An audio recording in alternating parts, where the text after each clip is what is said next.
Good morning. Profitable enough session yesterday. Let's have a look. Quiet as well. Not many matches. We move down to England.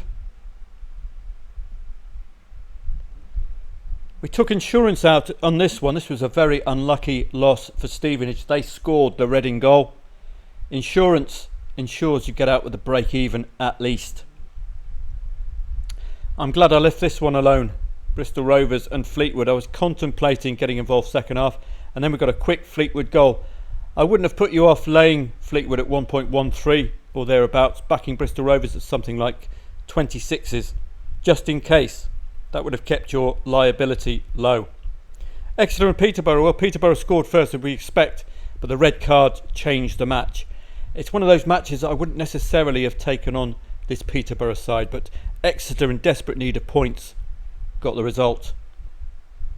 FA Cup didn't really play yesterday, but there was a couple of 0-0s at half time you could have taken on, particularly with the newly promoted sides, newly relegated sides, whether you fancied them actually getting a result or not. So it's very quiet yesterday. Rennes, no problem. Bayer Leverkusen, another play. If you took them on, took on the Stuttgart lead, you would have been amply rewarded there. Well done to Leverkusen, staying in and scoring their 3+ goals as usual.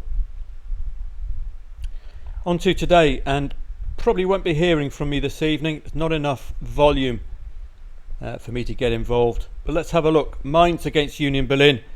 These two are managed by Arthur Daly and Derek Trotter and his brother Rodney as assistant head coach.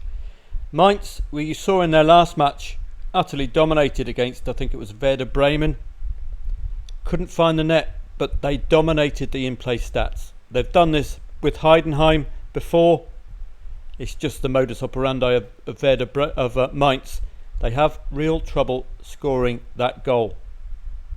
If they do score, it tends to be a 1-1.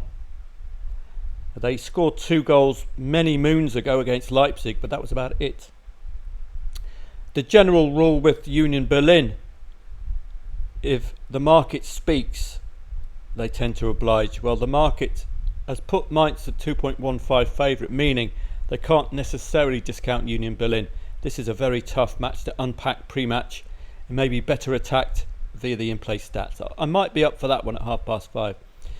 African Cup of Nations, well, Nigeria very strong favourites, but you've seen favourites drop like flies in the African Cup of Nations.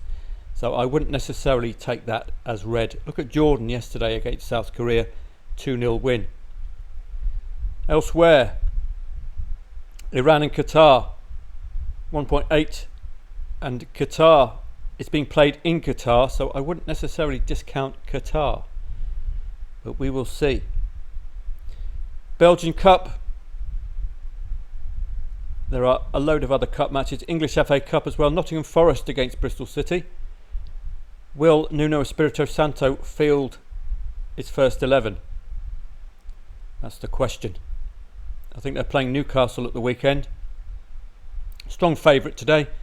Just get some acknowledgement via the in-play stats. Strong favourites yesterday, like Leeds and Southampton, did oblige second half. Leeds did need extra time.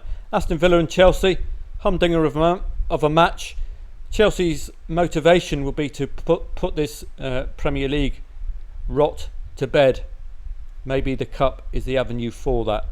Aston Villa at home in the Premier League have been very tough nuts to crack. Finnish Cup, Inter Turkey were playing a lower tier side in the Finnish Cup. Again, in-play stats for that. It's 11 a.m. anyway. Coupe de France, Paris Saint-Germain strong favourites. Valenciennes and Laval. Play it via in-play stats or don't play at all. DBF Pokal, Bayern Munich should be a lot stronger favourites than this against Saarbrücken. It does perhaps tell you what the market feels about Mönchengladbach. Maybe they're not going to be fielding their first 11. Maybe they're not going to be good on the road. The Dutch Cup, Feyenoord against AZ Alkmaar. If this was a league match, you'd be favouring Feyenoord here. Very strong side this season. I think second in the league. Taça de Portugal, Porto and Sporting Lisbon, big boys, are away from home. Sporting Lisbon this season have not put a foot wrong when 1.2 favourite. Porto, though, got a 0-0 against Rio Ave recently when similar or shorter priced in the Liga Portugal. Scottish Premier League, Kilmarnock against Livy. The fact that Livingston are bottom of the league will have you favouring Kilmarnock this evening. St Johnstone and Hearts, I would not discount Hearts here. On a couple of occasions they've come from behind to get a win. They did so in the last match when not expected to. So that evens could look very juicy. Watch out for St Johnstone opening goal. I would consider taking that on. St Mirren and Dundee FC, 2.3 the favourite, give that a miss. Hibs against Celtic. Just a quick look at the research for the Hibs and Celtic match. Only one win in 8 for Hibs, including a 4-1 loss against Celtic. They have also lost 3-0 to Rangers recently. Tend to concede 2+ goals in the last 4 matches as well. A couple of 2-2s, could see them competitive. 5 consecutive wins for Celtic ended with a 1-1 draw away at Neil Warnock's Aberdeen. And they were quite competitive against Rangers last night as well. It does look rather inevitable for Celtic this evening. That's it this evening.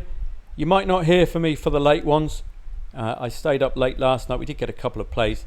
Atletico Madrid and Bilbao at 8:30 as well. So it's mostly cup matches. It's going to be the same tomorrow. You probably won't hear from me tomorrow either. Just ravages of cup matches throughout. Can't research these cup matches because attitude is unknown. Whether they can be bothered to actually turn up. So there's no point researching. Purely reactive play in all of these cup matches. So I might see you at 5:30 for the first match, but don't expect me up at 3 a.m. my time for just a number of Scottish Premier League matches. That said, if I am up, because I am on English time, then I'll certainly pass on any details for you. Have a great afternoon and evening.